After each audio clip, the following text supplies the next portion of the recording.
Hi everybody, Adam here. So today I wanted to talk about the topic of how I found myself, the biggest himbo in the world, of course, accidentally learning a new language, and that language is Spanish.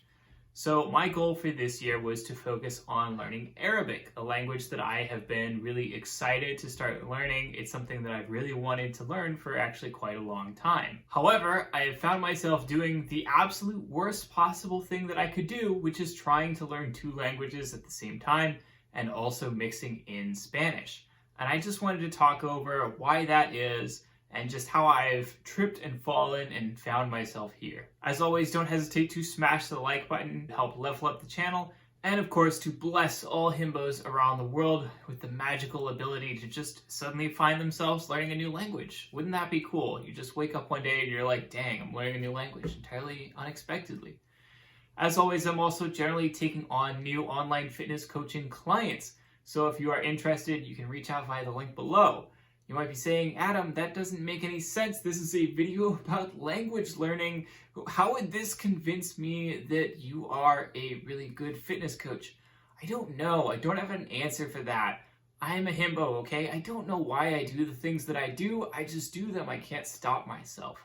So here we are. Deal with it. Now let's get on to the video. So my goal for this year was to learn Arabic. So for a little bit of retrospective, kind of my goal in 2020 was to get Danish to a point where I felt pretty comfortable with it, which is to say that I felt that I was kind of getting the most that I could out of just regularly reading and listening without actually talking to native speakers all the time.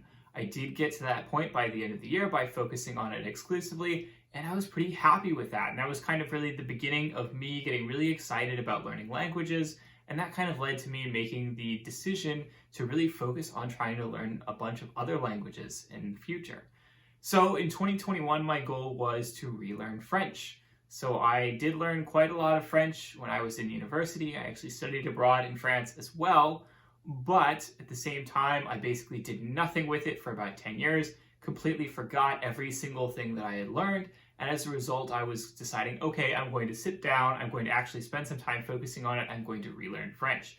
And so in 2021, that was what I did. I think it went pretty well. And of course, the reason that it was able to happen so quickly, for example, Danish really took me about 4 or 5 years. French, obviously I'd had, quite a lot of time in the past. So relearning it in 1 year, yeah, it's a bit fast, but I was basically just building on a lot of existing knowledge about, just all the conjugations and vocab and so on, and just kind of relearning and building from there. So my goal for 2022 was to start learning Arabic. And I knew ahead of time that this is going to be a much harder task. Obviously, it's considered one of the harder languages to learn. And so as a result, I was not, I'm not going into this expecting that it's going to be a quick thing, not expecting that I'm going to be able to complete this entirely in 2022. And I did end up getting started a little bit early towards the end of 2021, simply because I got a little bit bored of French at the time and I decided that I was ready for something else. With that in mind, I really didn't count on, just exactly how hard it was going to be. I couldn't have known in advance just basically how exhausting I would find it. So of course, when you are learning a lot of other languages, you're already working with a really standard script that you know and understand. And so it's pretty easy to pick up a language like French or Spanish simply because you're using mostly the same letters, mostly the same writing system, and you don't have to, totally relearn a new one. So with Arabic, it's something where obviously I have to learn a new script, I have to learn a new way of writing, and that also means that everything is a lot slower. So every time I want to sit down and read a word, I kind of have to muddle through it. It takes me, probably 5 times as long as a native speaker, simply because, again, I'm a relative, I'm a baby. I'm a little itty bitty baby. I don't know what I'm doing. This means that it's not just, more challenging, but it's also more exhausting. It takes longer to get anything done. And, it requires a lot more concentration and focus. It's not something that I can just idly do so easily when, for example, I'm going out for a walk or distracted and, just using an app on my phone. It's something that I really need to sit down and focus on and really kind of just put all of my attention into. And it exhausts me a lot more quickly. So, I might, focus on it really hard for 20, 30 minutes at a time and get exhausted. Whereas something like French, I might be able to just sit down and read it for an hour at a time and feel, relatively crisp, oh yeah, that was just kind of fun and light and easy. One feature of Arabic writing is that different characters have different forms based on their position within the word. So it will look different based on whether it is the beginning, middle, or end of the word. In addition, there are a lot of letters that basically share the exact same structure, but then they just have different numbers of dots on them to tell you kind of which letter it is.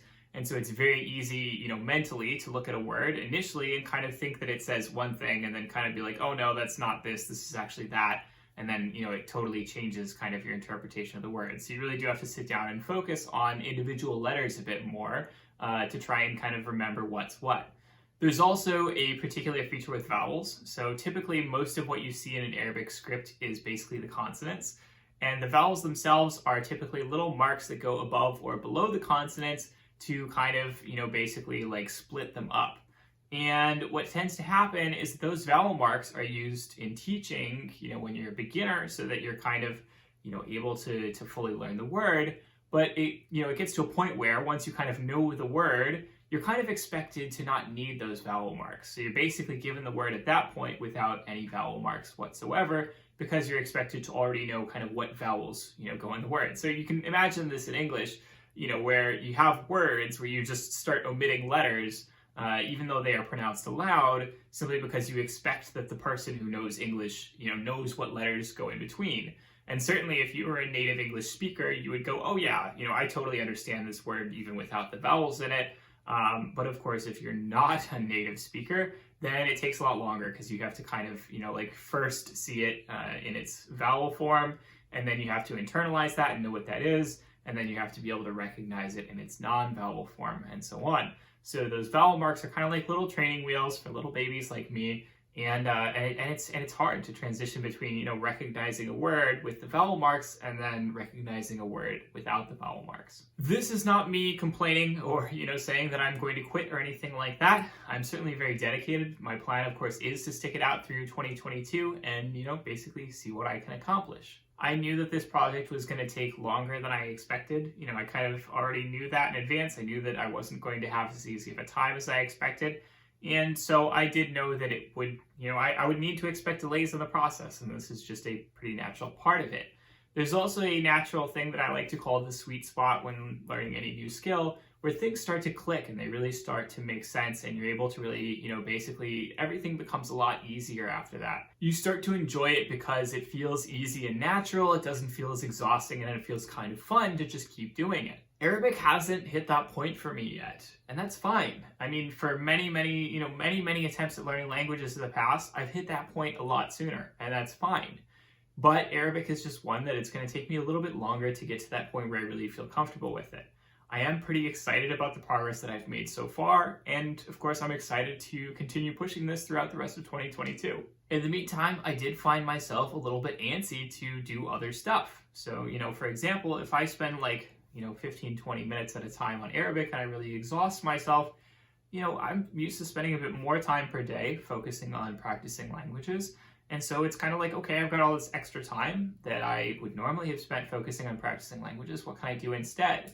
And so what I've ended up idly doing is learning another language, and that happens to be Spanish. I found myself opening up Duolingo and starting on Spanish, and it feels kind of fun. It is relatively similar to French, which I've already learned. It's something where it is a similar Romance language, so I have a lot, there's a lot of shared stuff in terms of conjugations, in terms of vocabulary that, basically is a lot easier for me. And of course, I'm just working with the standard script that I'm used to, so I don't have to learn a whole new script in order to interpret the language. As a result, it's become a kind of comfort language. It's something that I do a little bit on the side for fun. This certainly detracts from learning Arabic, right? It's something where when you have your attention split, when you have your energy split, of course, it is going to take longer because you're doing two different things, and that means that both of them have the potential to distract from the other. And that is certainly something that I found. I do find that some days I'm really excited to push forward on Arabic more, and other days I'm really excited to just practice more Spanish. And it just depends a lot on my mood and kind of my energy levels and what I'm really able to do on that day. But at the same time, it's not like I'm really on any kind of deadline. Who cares if it takes longer? It's something where I'm certainly not too worried about, basically, finishing this project as soon as possible or anything like that. And so if this makes it more enjoyable for me, certainly I'd be glad to do it, even if it means that it ends up taking longer, because it is a lot more sustainable of an approach, even though it is, again, very, very bad, very, very bad, not a good idea. This is not certainly a thing I recommend for people when you are trying to learn a new language. You shouldn't be trying to split your attention. So that is all to say that I look forward to seeing what I can accomplish with Arabic in 2022. I look forward to updating you all on basically just how my progress goes throughout the year and just, what kinds of progress I'm able to make. And you might be saying, boy, this again was not fitness related at all. Sorry, I gotta get back to that. So, as always, I hope that you have had a great week. I will talk to you all next week. Don't hesitate to comment, subscribe, tell me what you want to see in future videos. Smash the like button. Share this video with all of your friends. All the other things that you really do when you see a YouTube video and you get really excited and you're like, that thing rocks.